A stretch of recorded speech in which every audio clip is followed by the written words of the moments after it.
आप सभी का 14 मार्च डेली करंट अफेयर्स की क्लास में हार्दिक स्वागत है।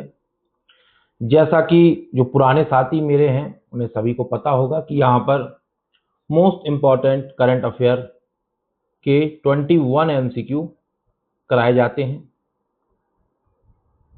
और यह विभिन्न विभिन्न सोर्सों से होते हैं, जैसे the Hindu, Indian express, press information bureau, all India radio ना, डाउन टू अर्थ, मतलब जितने भी स्टैंडर्ड सोर्सेज हैं।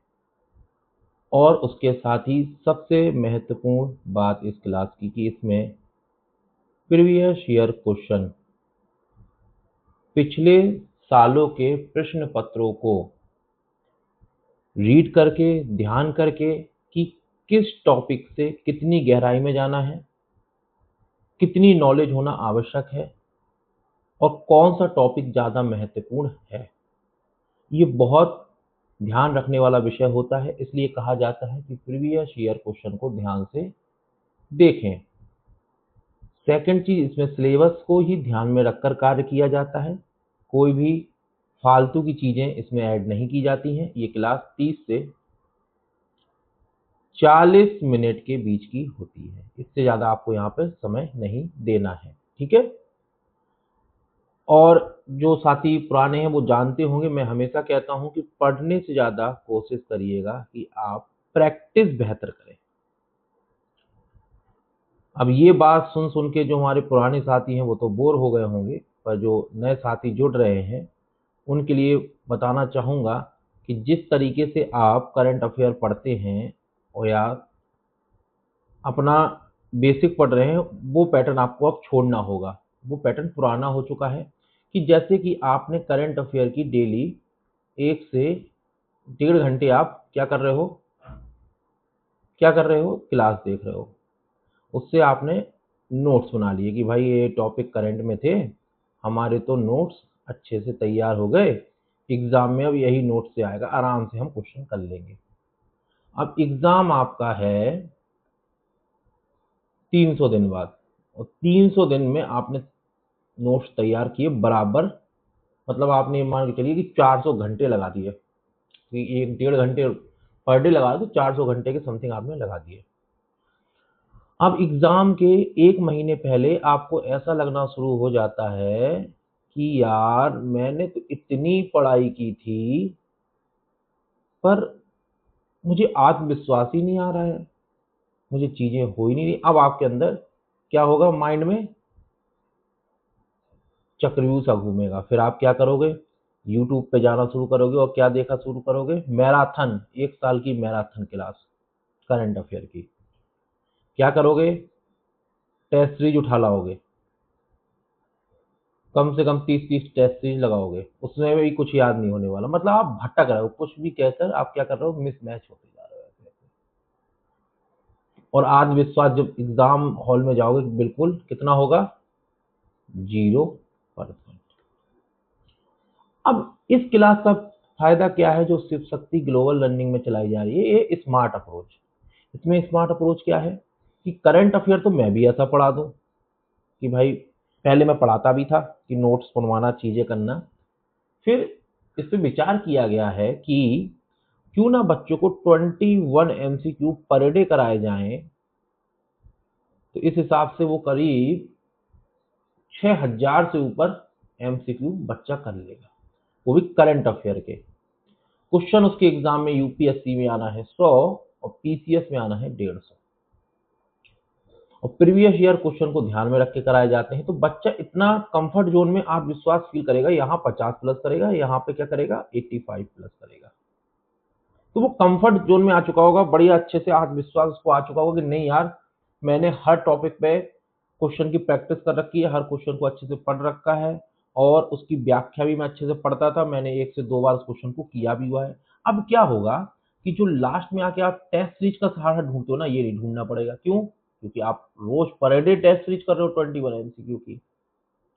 सेकंड, आपका जो आत्मविश्वास नहीं होता था कि यार करंट अफेयर इतना पढ़ लिया, कुछ है। अब यहाँ क्या होगा कि आप क्वेश्चन करोगे, अब आपसे जहां मिस्टेक होगी, चीजें होगी, और शाम को आप एक बार इसको रिवाइज कर लोगे। तो मिस्टेक कहाँ पर हुई है आपकी, ये आपको लंबे समय तक मेमोरी, देखिए एक साइंटिफिक रीजन है, मैं आपको बता दूं कि जब हमसे गलती होती है, जैसे कहते नहीं है सड़क पे गाड़ी चला रहे हैं और गड्ढा आ गया, एक बार अगर उस गड्ढे में गिर गए तो नेक्स्ट टाइम से जरूर याद रहेगा कि उधर गड्ढा है। तो कहने का मतलब ये है कि अगर एक बार इस क्लास में आपने वो मिस्टेक कर दी तो आप एग्जाम हॉल में वो मिस्टेक नहीं करेंगे। तो मेरा पढ़ाने का तरीका ही ऐसा है। अभी देखिए जैसे कि आप, और हाँ, इन 21 एमसीक्यू में एक चीज और होती है, मैं आपको क्लियर बता दूं कि देखिए अलग अलग सोर्सेज होते हैं, 5 से 6 सोर्सेज हैं स्टैंडर्ड। तो क्या होता है, कभी कोई खबर द हिंदू में थी, आज वो खबर किस में है, इंडियन एक्सप्रेस में है। कभी कोई खबर प्रेस इंफॉर्मेशन ब्यूरो में थी, आज किस में है, ऑल इंडिया रेडियो में। ठीक है, इस तरीके से चक्र चलता है, जिसमें से आप ये देखिएगा कि 15 टॉपिक तो नए होंगे, उसके बाद जो 6 टॉपिक होंगे ना वो रिपीट होंगे। क्यों, कभी द हिंदू में थी तो आज इंडियन एक्सप्रेस में है, कभी प्रेस इंफॉर्मेशन में थी तो ऑल इंडिया रेडियो में है। अब आपको क्या याद रखना है, आपको बना लेनी है एक अपनी डायरी करंट अफेयर की, करना कुछ नहीं है। जो टॉपिक रिपीट हो रहे हैं रोज, उस टॉपिक का नाम लिखते जाओ, किस क्लास में पढ़ाया गया है, किस करंट अफेयर में पढ़ाया गया, उसकी डेट डाल दो, क्वेश्चन नंबर डाल दो, बस ये करते जाओ। ये मैं इसलिए कह रहा हूं कि जो सारे सोर्स में अगर न्यूज बार बार बार बार बार बार घूम रही है, रिपीट हो रही है, तो जैसे कि टीम गठित होती है पेपर बनाने के लिए, तो कोई द हिंदू ध्यान देता होगा, कोई प्रेस इंफॉर्मेशन पर ध्यान देता होगा, कोई ऑल इंडिया रेडियो पे ध्यान देता होगा, कहीं ना कहीं से तो वो पढ़ते होंगे, चीजें अपने भी वो बनाते होंगे अच्छे तरीके से, है ना, एक साल में। तो आपको क्या करना है कि जो खबर रिपीट हो रही है ना, तो ये सबसे मोस्ट इंपॉर्टेंट टॉपिक हो जाता है। इस तरीके से आपके क्या होंगे, 600 टॉपिक ऐसे होंगे जो हर जगह रिपीट हो रहे होंगे, और एग्जाम में से 4 दिन पहले इन 600 टॉपिक को आपको रिवाइज कर लेना है एमसीक्यू के माध्यम से ही, कि कहाँ कहाँ उनके एमसीक्यू हैं और कहाँ कहाँ व्याख्या है। तभी कह रहा हूँ क्वेश्चन नंबर लिखते जाना, पीडीएफ एक जगह अपने जीमेल अकाउंट पे लाइन से सेव करते जाइए। बस इतना कर लीजिए, मैं आपको गारंटी देता हूँ, पूरी गारंटी, कि आपका प्री एग्जाम नहीं रुकेगा, जो अभी तक प्री नहीं निकाल पा रहे हैं 3-3 4-4 साल से। ठीक है, और साथ ही साथ सी सेट के लिए मैं बहुत जल्द क्लास तो लाऊंगा, पर मैं पढ़ाऊंगा नहीं, मेरी मैथ बहुत कमजोर है, मैं आपको बता दूं। मैं हाँ ये बता दूंगा कि उसमें किस तरीके से मैथ के कौन से टॉपिक पढ़ना है 5, और उसके बाद रीजनिंग और कॉम्प्रीहेंशन पर किस तरीके से कमांड करके आप 33% लाकर क्रॉस हो जाएंगे। ठीक है, चलिए, तो आज की क्लास हम अपना स्टार्ट करते हैं। इतना मुझे समझाना जरूरी होता है, जो हमारे नए साथी होते हैं। क्वेश्चन नंबर 1 है, और ये जो हमारा सोर्स रहा है वो द हिंदू रहा है। अब जैसे कि आप प्रीवियस ईयर क्वेश्चन को देखोगे, वहां पर इलेक्टोरल बॉन्ड डेटा और चुनावी फंडिंग। अब देखिए, अगर इस पे क्वेश्चन अभी तक तो यूपीएससी का दिखा नहीं है, अब ये चीज है, अब आप इसका करंट अफेयर पढ़ लो, क्या है कैसा नहीं है क्या है, पर यूपीएससी कहाँ मिस्टेक कराएगी इस दर मैं आपको एमसीक्यू के माध्यम से बताऊंगा। और इस तरीके से जो मैं आज कथन लाया हूँ, उसका कारण ये है कि अगर इन कथनों को मैं ऐसे, जैसे मैं लाता था, अगर ऐसे लाता ना क्रम वाइज में, तो पीडीएफ कुछ ज़्यादा लंबी हो रही थी, और जो मैं सॉफ्टवेयर यूज़ करता हूँ वहाँ पे सपोर्ट नहीं करती। इस वजह से मुझे इस तरीके से कथन लाना पड़े हैं, पर ठीक है, ऐसे भी आप लोगों को अच्छे से, कभी कभी होगा ऐसा, रोज नहीं। उसका रीजन ये होता है कि कभी कभी चीजें इतनी डेप्थ में चली जाती हैं, जैसे कि कथन ज्यादा है, व्याख्या भी बड़ी है, तो एक उसका क्या होता है, बढ़ जाता है इसका, जिससे ये सपोर्ट नहीं करता सॉफ्टवेयर। ठीक है, चलिए, तो ये 3 चीजें क्या हैं कि पहले तो आपको देखना है कि एग्जामिनर ने हमसे गलत पूछा या सही, ये आप यहाँ देखते हो, और दूसरा आप कहाँ देखते हो, यहाँ। तीसरी होती है, दूसरा होता है कि 100% श्योरिटी होनी चाहिए कथनों पर। अब आप कहेंगे सर हम कैसे 100% श्योरिटी ला सकेंगे, तो मैं कहूँगा आप डेली करंट अफेयर से जुड़े रहिए, आप 2000 एमसीक्यू ईमानदारी से करते रहिए, अपने आप माहिर हो जाएंगे आप कला में। ठीक है, और तीसरा है शब्दों का ज्ञान मेरे दोस्तों, जैसे कि लगातार, पूर्णतः, पूरी तरह, केवल, ये 90% केस में गलत है, पर 10% केस में सत्य है। अब आप कहेंगे सर सत्य है हम कैसे पहचाने?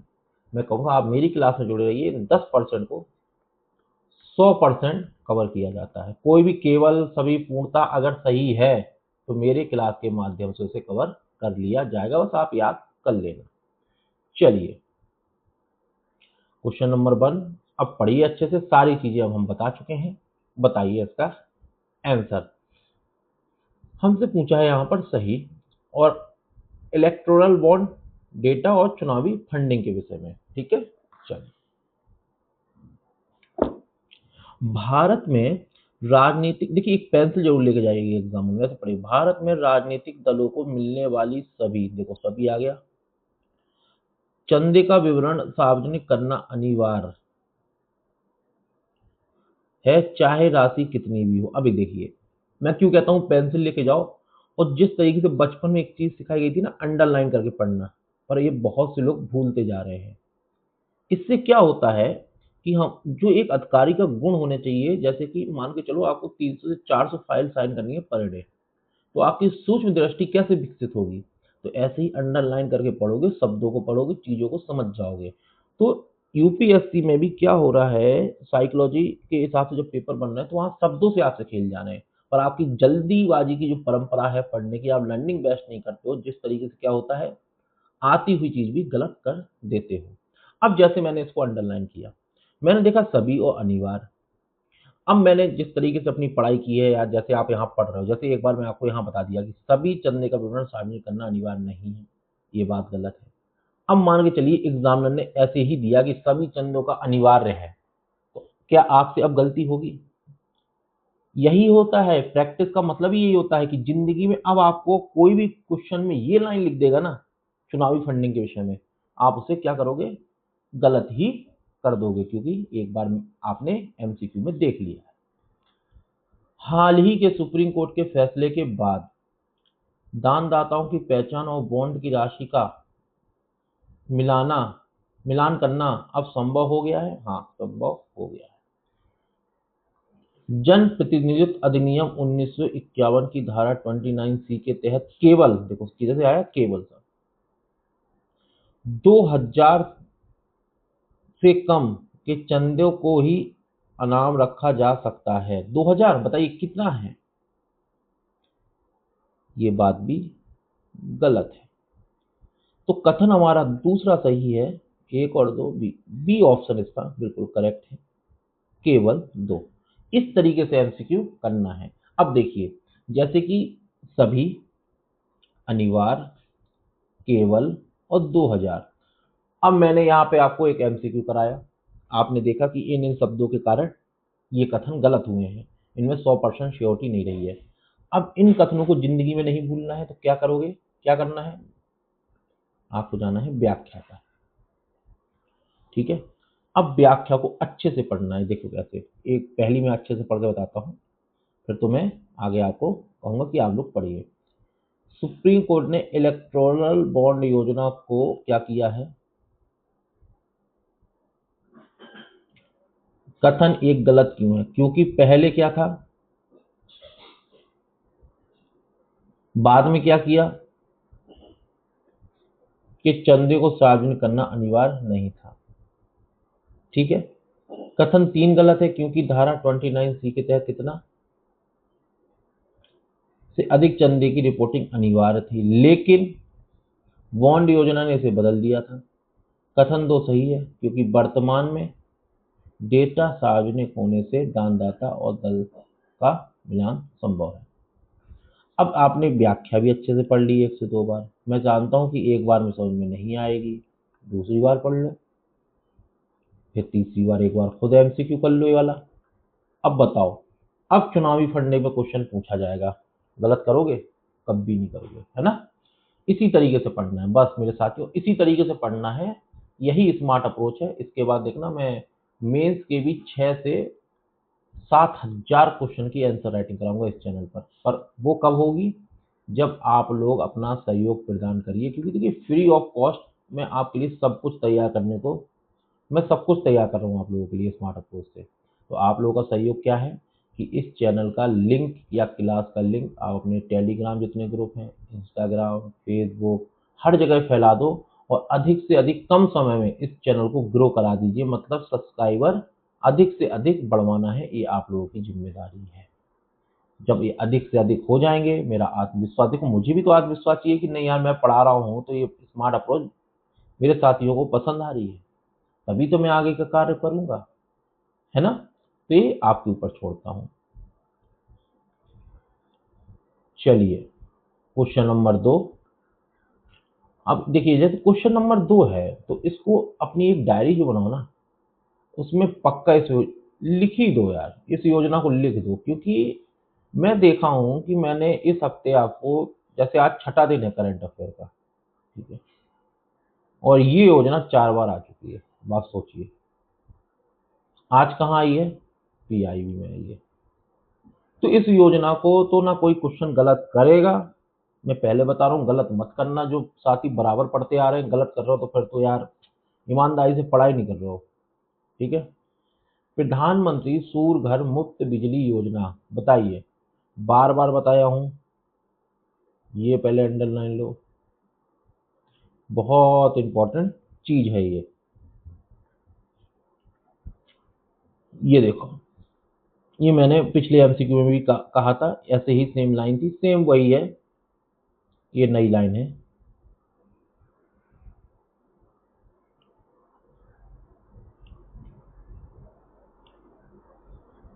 तो इसमें कितने, 2 कथन सही हैं हमारे, कौन कौन से, 1 और 3।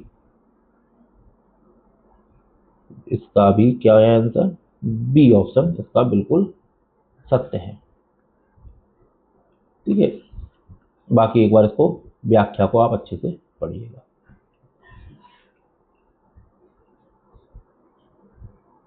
क्वेश्चन नंबर 3 है, इंडियन एक्सप्रेस से न्यूज थी जहां से करंट अफेयर लाके क्वेश्चन बनाया गया जो आपके लिए मोस्ट इंपॉर्टेंट है। आर्टिफिशियल इंटेलिजेंस और सोवरेन एआई। अब देखो यूपीएससी इसी तरीके से आपसे पूछ देगा, 95% इसको हार्ड क्वेश्चन मान के गलत करेंगे या गलत कर ही देंगे। क्यों, पर डे न्यूज़पेपर तो पढ़ रहे हैं पर इस तरीके से चीजों को ध्यान में नहीं रख रहे हैं। भारत सरकार ने इंडिया एआई मिशन के तहत कितना 10,000 करोड़ से अधिक का आवंटन किया। देखो अब पीसीएस वालों को क्या याद रखना है कि इंडिया एआई मिशन के तहत कितने रुपए का आवंटन किया गया है, तो ये याद रखो, बिल्कुल सत्य बात है। सोवरेन एआई का अर्थ है किसी देश का अपने डेटा और कंप्यूटिंग क्षमता पर क्या है, देखो ये आया शब्द, प्रस्तावना पढ़ते हैं पॉलिटी में, हम भारत को एक संप्रभु, संप्रभु मतलब पूर्ण नियंत्रण भारत के पास है, बस इसी तरीके से याद रख लेना, बात सत्य है। भारत अपना खुद का लार्ज लैंग्वेज मॉडल विकसित करने की योजना बना रहा है, बिल्कुल बात सत्य है। अब इसी तरीके से आपसे यूपीएससी और पीसीएस जब पूछेंगे ना, आप कंफ्यूज में चले जाओगे, इसलिए इस क्लास से प्रैक्टिस कर लो, कंफ्यूजन क्रिएट ना हो। बाकी नीचे आपके क्वेश्चन की व्याख्या है, इसे अच्छे से पढ़िएगा। क्वेश्चन नंबर 4 आपकी स्क्रीन पर, down to earth All India Radio से, इंडेक्स ऑफ इंडस्ट्रियल प्रोडक्शन। देखिए ये करंट अफेयर में भी है, ये कोर क्या है, एनसीईआरटी का कोर क्या है, बेसिक भी है, क्या है, कोर बेसिक भी है और आपका करंट अफेयर भी है। तो इसको भी अपनी डायरी में नोट कर लेना, इंपॉर्टेंट क्वेश्चन। आईआईपी को राष्ट्रीय सांख्यिकी कार्यालय द्वारा मासिक आधार पर संकलित और प्रकाशित किया जाता है, ये बिल्कुल याद रखना। बाकी मैं आप लोगों को सीपीआई है ना, कंज्यूमर प्राइस इंडेक्स का आधार वर्ष बदला है उसके विषय में मैं आपको एमसीक्यू करा चुका हूँ। होल प्राइस इंडेक्स पे भी मैं आप लोगों को एमसीक्यू करा चुका हूँ, ये भी करंट रहा है। आज आईआईपी आ गया है ना। आईआईपी की गणना के लिए वर्तमान आधार वर्ष देखो, इसका आधार वर्ष चेंज नहीं हुआ है। सीपीआई कंज्यूमर प्राइस इंडेक्स का तो हो गया। 8, अच्छा 8 कोर उद्योग मुझे आप लोग कमेंट बताना कौन कौन से हैं, ठीक है। और बेटिस के हिसाब से बताना का आईआईपी में लगभग 40.27% भारांक है। बात सही है। जो जो मैं इस तरीके से जो मार्क करता हूँ ना गोले में, उन्हें जरूर याद रखा करिए, क्योंकि वहीं से ही यूपीएससी और पीसीएस आपके साथ ट्रैक करेंगे और एग्जाम हॉल में आप फंस जाएंगे। जहां मैं वो करता हूँ ना इस तरीके से, तो वहां पे समझ जाया करिए। अग्निपाई मिसाल के विषय में पूछा है हमसे, और हमसे पूछा क्या है, सही पूछा है, ठीक है। यह मिशन दिव्याशात के तहत विकसित एक अंतर महाद्वीपीय प्लास्टिक मिसाइल, देखो ये रिपीट है, मैं बताता जाऊंगा कहां पर रिपीट है, ठीक है। ये रिपीट है, इसको डाल लेना अपनी डायरी में। देखो MRI RB जो आपकी टेक्निक थी, ये मैं आपको क्या होगा पहले इस पे एमसीक्यू करा चुका हूँ। इसमें MIRV multiple independent targetable re entry vehicle तकनीक का उपयोग किया गया है, और ये तकनीक मैं एमसीक्यू के माध्यम से करा चुका हूँ, आप लोग देख लीजिएगा। यह मिसाइल देखिए केवल ठोस ईंधन का उपयोग करती है और इसकी मारक क्षमता 5000 किलोमीटर से अधिक है। तो देखो ये जो केबल है ये 10% वाला है, इसे अच्छे से याद रख लेना, इसे भी याद रखना, ये कथन भी सत्य है, इसके तीनों ही कथन बिल्कुल सत्य है।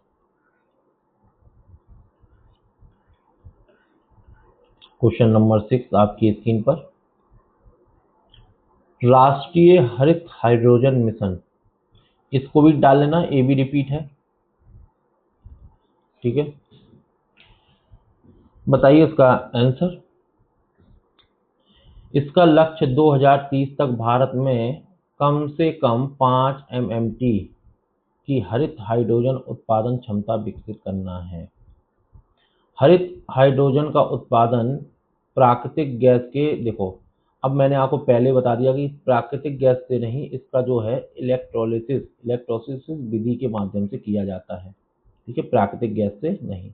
तो ये कथन हो गया गलत। यह मिशन भारत को ऊर्जा के मामले में आत्मनिर्भर बनाने और शुद्ध शून्य लक्ष्य प्राप्त करने। अब देखो यूपीएससी जो मैंने आपको ये घेरे किए ना, इसी तरीके से लिख देगा, आपका पढ़ा हुआ भी गलत हो जाएगा। बस हमें ऐसे ही चीजों को याद रख के आगे बढ़ना है और व्याख्या पढ़ लेना है। बस करंट अफेयर प्री के लिए ऐसा ही पढ़ना है। मेंस के लिए मैंने आपको बता ही दिया है, 6 से 7 हजार क्वेश्चन की आंसर राइटिंग होगी प्रीवियस ईयर क्वेश्चन को ध्यान में रखते हुए।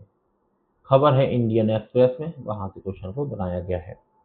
केंद्रीय चुनाव आयुक्त की नियुक्ति के संबंध में, ये भी है रिपीट, डाल लीजिएगा। द हिंदू में था कल या परसों के, आज फिर से है। चुनाव आयुक्तों की नियुक्ति के लिए चयन समिति की अध्यक्षता भारत के कौन करते हैं? प्रधानमंत्री करते हैं। कल ही के करंट अफेयर में था, मुझे याद आ गया, ठीक है। चयन समिति में प्रधानमंत्री, लोकसभा विपक्ष के नेता और एक केंद्रीय कैबिनेट मंत्री शामिल होते हैं। बताइए। नए कानून के अनुसार मुख्य चुनाव आयुक्त का कार्यकाल 6 वर्ष 65 वर्ष की आयु तक होता है। पूछा हमसे, सही है। 2 और 3 इसी तरीके से देखो, मैं जो मार्क करता जा रहा हूँ ना गोले में इस तरीके से या अंडरलाइन, आपको समझ जाना है कि यहाँ पे देखो क्या करेगा, 6 वर्ष की जगह 5 वर्ष। आप जल्दबाजी में गलत कर दोगे, चलो 5 वर्ष नहीं करेगा तो यहाँ 6 रहने देगा, यहाँ 60 कर देगा, यहाँ पर, है ना। इन चीजों को बारीकी से ध्यान में रखते हुए चलते पड़िए, आगे और भी बार बार रिपीट होगा, चीजें होंगी, है ना। चलिए, द हिंदू, अब ये कल मान के चलिए पीआईबी में आ जाएगा, फिर से रिपीट हो जाएगा, कोई नहीं, रिपीट हो जाए हमें क्या है। हमारे देखिए 15 से 14 टॉपिक तो कोर हैं जो न्यू है, बाकी तो भाई रिपीट हो रहे हैं, तो हमें तो एक ज्ञान ही मिल रहा है ना कि भाई ये क्वेश्चन सबसे ज्यादा इंपॉर्टेंट है, इन्हें सबसे ज्यादा ध्यान देना है क्योंकि ये हर एक सोर्स में रहे हैं। क्वेश्चन नंबर 8 आपके स्क्रीन पर बताइए इसका आंसर। केरल में मानव वन्यजीव संघर्ष और अनामलाई टाइगर रिजर्व पूछा हमसे क्या है। देखो पहले, सबसे पहले यही चीजें देखना है। केरल सरकार ने मानव वन्यजीव संघर्ष को राज्य विशिष्ट आपदा, अब देखो क्या हुआ जाएगा, क्या देखिए पीसीएस वाले या ध्यान रखें इस चीज को कि हाल ही में किस राज्य ने मानव वन्यजीव संघर्ष को लेके राज्य विशिष्ट आपदा घोषित किया है। तो याद रखना किसने, केरल ने। ये हो गया पीसीएस में, इस तरीके से क्या पूछा जाएगा स्टेट पीसीएस में। अनामलाई टाइगर रिजर्व देखो पश्चिमी घाट का हिस्सा है, बताइए, और यह मुख्य रूप से कर्नाटक में स्थित है। यहाँ हेर फेर है, बता रहा हूँ, याद रखना यहाँ हेर फेर है, ठीक है। वन्यजीव संरक्षण अधिनियम 1972 की धारा 11 मुख्य वन्यजीव वार्डन को जंगली जानवरों को मारने का आदेश देने की शक्ति देती है, ये बिल्कुल याद रख लेना। कौन सी धारा है, 11। अब पीसीएस में क्या होगा, पीसीएस में इस तरीके से पूछा जा सकता है कि वन्यजीव संरक्षण अधिनियम 1972 के तहत मुख्य वन्यजीव वार्डन को जंगली जानवरों को मारने का आदेश किस एक धारा के तहत दिया जाता है। ये RPSC, Rajasthan public service commission, ये धाराएं बहुत पूछता है। इसने राइट टू क्या है इंफॉर्मेशन की इतनी धाराएं पूछ ली कि जैसे कि मानो इन्हीं की सारी इन्होंने ही पढ़ रखी थी। तो इस तरीके से क्वेश्चन बनाया जा सकता है, ठीक है, याद रख लेना। तो इसका 1 और 3 बिल्कुल सत्य है। अब देखिए दूसरे में अगर एग्जामिनर कहाँ, मैं जो पता है ना एग्जामिनर कहाँ से गलती कराएगा, प्रीवियस ईयर क्वेश्चन ध्यान बहुत रहता है। देखिए अनामलाई टाइगर रिजर्व कहाँ, यह केरल के बंगलोर से सटा है। सुन लिया, देख लिया, एग्जामिनर है भाई, कुछ भी कर सकता है। ये योजना रिपीट है, ये शायद मैंने 2 वीक पहले या ये 1 वीक पहले इसको पढ़ाया हुआ है, इस बार फिर से आई है। चलिए पीएम विश्वकर्मा योजना के बारे में निम्नलिखित कथनों पर विचार करें, कर दीजिए विचार, बताइए इसका आंसर। यह योजना पारंपरिक कारीगरों शिल्पकारों को अंत से अंत सहायता प्रदान करने के लिए केंद्रीय, देखो ये चीज बिल्कुल याद रखना, ये बात बिल्कुल सत्य है। यहाँ पर हेरफेर किया जा सकता है, केंद्रीय क्षेत्र की योजना है, ये बात याद रखना। इसमें कारीगरों को रुपए 5 लाख तक तो नहीं है, यहाँ से पढ़ के ही गलत कर दिया मैंने। इसी तरीके से आप लोगों को भी स्मार्ट हो जाएंगे। यह योजना सूक्ष्म लघु और मध्यम उद्यम मंत्रालय द्वारा क्रियान्वित किया जा रहा है, बिल्कुल ये मंत्रालय भी आपको याद रखना है। पूछा हमसे क्या है, सही है। इसका आंसर आपका कितना, आप ये देखिए पहला सही है और कौन सा, तीसरा बिल्कुल सही है। तो पहला तीसरा किसमें दे रखा है, ए में। चलिए पढ़ लीजिएगा, व्याख्या भी है ना। क्वेश्चन नंबर 10 आपकी स्क्रीन पर रिपोर्ट है, इंडियन एक्सप्रेस से ली गई है। वर्ल्ड एयर क्वालिटी रिपोर्ट, बताइए यह रिपोर्ट कितनी विश्व स्वास्थ्य संगठन द्वारा प्रतिवर्ष भारत दुनिया के सबसे प्रदूषित देशों की सूची में शीर्ष 10 में रखा गया है।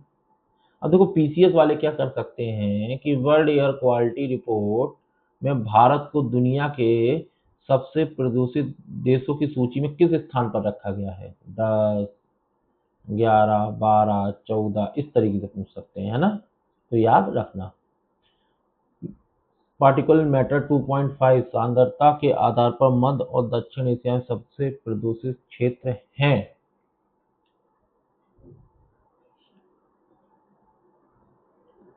बी ऑप्शन इसका सही है, 2 और 3 सही है।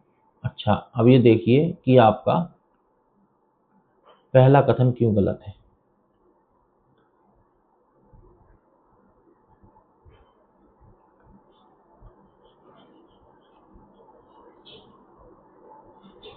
आ गया समझ में? अब तो गलती नहीं करोगे ना कभी?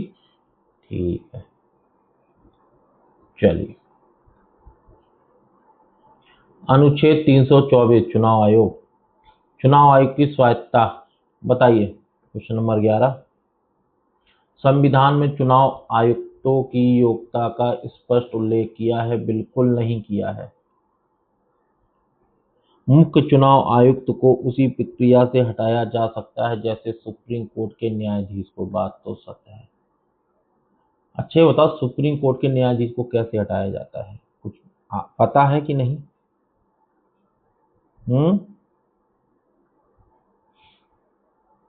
नहीं पता है तो एक बार मेरी पॉलिटी की क्लास में आ जाना जब मैं स्टार्ट करूंगा, ठीक है? बढ़िया से डेप्थ में आपको हर चीज में बताऊंगा। ये बात भी सत्य है। अन्य चुनाव आयुक्तों को मुख्य चुनाव आयुक्तों की सिफारिश के बिना नहीं हटाया जा सकता। अभी लिख देगा कि भाई सिफारिश बाध्यकारी है, ऐसा है, तो आप क्या करोगे उसमें बताओ? बात करनी है, पर हाँ बिना उनके नहीं हटाया जा सकता, ये बात सत्य है। तो दूसरा तीसरा सही है, पहला गलत है। तो केवल हमारे कितने कथन सही हैं? 2 कथन सही हैं। सही हमसे पूछा था, बाकी नीचे व्याख्या है, आप पढ़िएगा। Question number 12 press information bureau. Anthrax बीमारी के संदर्भ में निम्नलिखित कथनों पर विचार करें। बताइए। यह एक संक्रामक रोग है जो बैसिलस एंथ्रिस नामक वायरस के कारण होता है। ये बात गलत है। यह मुख्य रूप से पालतू और जंगली शाकाहारी जानवरों को प्रभावित करता है। एंथ्रेक्स के बीजाणु मिट्टी में दशकों तक जीवित रह सकते हैं। बिल्कुल, दशकों तक याद रखना है ना, लंबे समय तक। अच्छा, ये पहला गलत क्यों है? आप कहेंगे सर अरे आपने तो काट दिया, बताया तो है नहीं। ये लीजिए,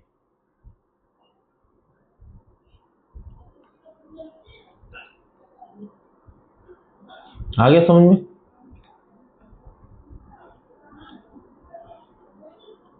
ठीक है।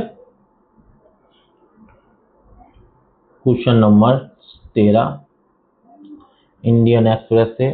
Security exchange board of India द्वारा T+0 सेटलमेंट के संदर्भ में अब पीसीएस में पूछ सकता है कि T+0 किस एक क्षेत्र से जुड़ा है, तो आपको बताना पड़ेगा कि स्टॉक मार्केट है ना। ऐसे ऐसे शेयर लिख दे तो वहां पे भी इस चीज का भी ध्यान रखना।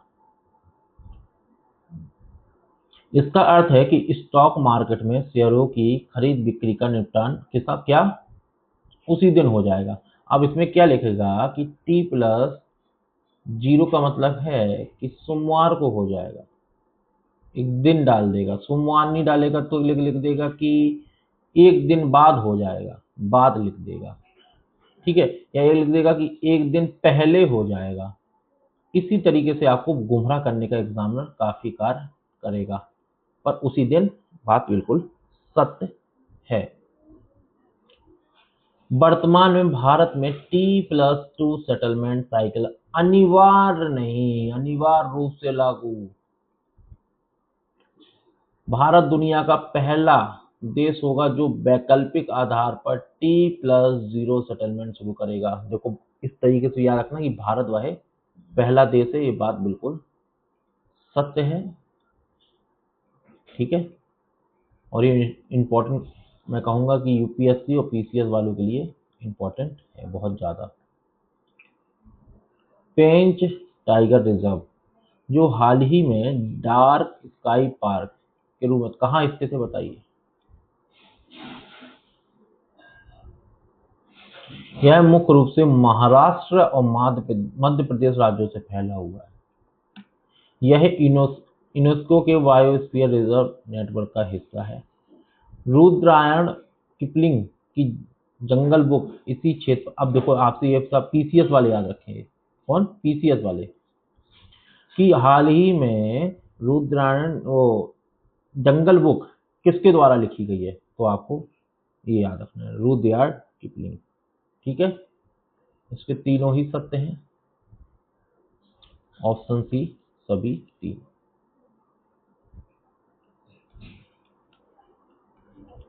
Question number 15, the Hindu, Vietnam और दक्षिण चीन सागर, ये मैपिंग बेस्ड क्वेश्चन ही कहूंगा मैं, यूपीएससी इस बार इस तरीके से कार्य कर सकती है।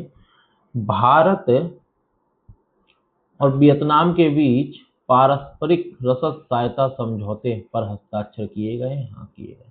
अब पीसीएस में डायरेक्ट पूछा जा सकता है कि भाई पारस्परिक रसद सहायता समझौते पर हस्ताक्षर भारत ने हाल ही में किसके साथ किए हैं, तो याद रखना वियतनाम के साथ। पेरोसल द्वीप समूह वियतनाम और चीन के विवाद का मुख्य कारण है।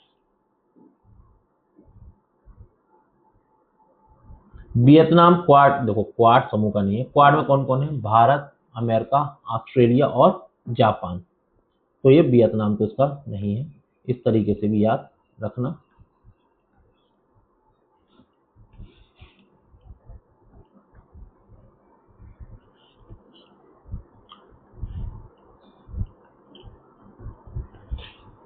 फ्रेश इंफॉर्मेशन है, लखपति दीदी, बताइए इसका आंसर। इसका लक्ष्य स्वयं सहायता समूह की महिलाओं को वार्षिक आय 1 लाख या उससे अधिक करना है। रिपीट है ये, याद रखना, नोट कर लो। अंतरिम बजट 2024 में इस योजना का लक्ष्य 2 करोड़ से बढ़ाकर 3 करोड़ महिलाओं तक कर दिया गया। बताइए, यह योजना केवल कौशल विकास पर केंद्रित और वित्तीय सहायता प्रदान नहीं करती। 1 और 2 सत्य है, तीसरा क्यों है गलत, ये देखिए।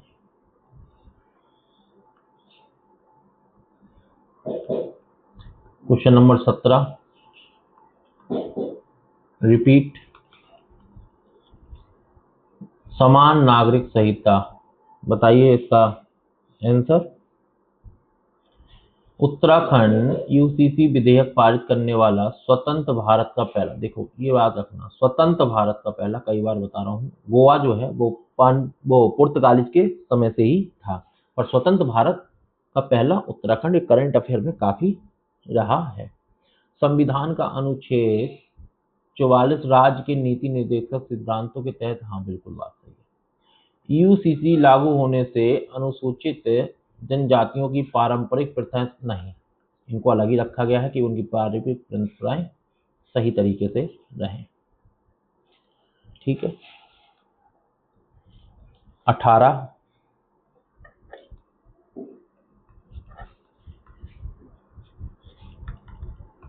रिपीट है, ब्लू इकोनॉमी 2.0, बताइए इसका answer.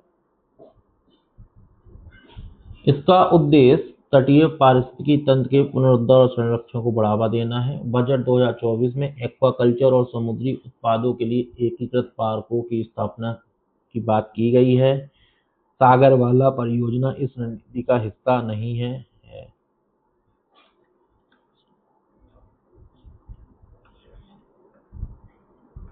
Question number 19, citizenship amendment act 2019, बताइए इसका आंसर। यह कानून 31 दिसंबर 2014 से पहले भारत आए अल्पसंख्यकों पर लागू होता है, बिल्कुल साथ है। यह पाकिस्तान, बांग्लादेश, अफगानिस्तान से आए 6 समुदायों के लिए नागरिक मार्ग, देखो यहाँ पे 6 की जगह 5 कर सकता है ना, याद रखना। नागरिक आवेदन की प्रक्रिया पूरी तरह से ऑनलाइन होगी, इसमें किसी विदेशी पासपोर्ट की आवश्यकता अनिवार्य नहीं है, ये लाइन बिल्कुल याद रख लेना। ये पूरी तरह जो है 10% वाला है, इसको तो याद अच्छे से कर ही लेना। तीनों ही बिल्कुल सत्य हैं। ऑल इंडिया रेडियो, रॉबिन पक्षी, जैसे हाल ही में यूरोप की एक नई प्रजाति के रूप में खोजा गया है। अब आपसे ये पूछ देगा हाल ही के समाचार पत्र में रहा रॉबिन क्या है? पक्षी है, ये भी याद रखना। बताइए इसका आंसर। पक्षी प्रवास जलवायु परिवर्तन का एक महत्वपूर्ण संकेतक है। आर्द्रभूमि इन पक्षियों के लिए महत्वपूर्ण पड़ाव स्थल है। भारत में पक्षियों के संरक्षण के लिए वर्ल्ड लाइफ इंटरनेशनल एकमात्र तो नहीं है, ठीक है, शब्द आते ही साथ गलत कर देते हैं। द हिंदू, कोरल ब्लीचिंग, बताइए।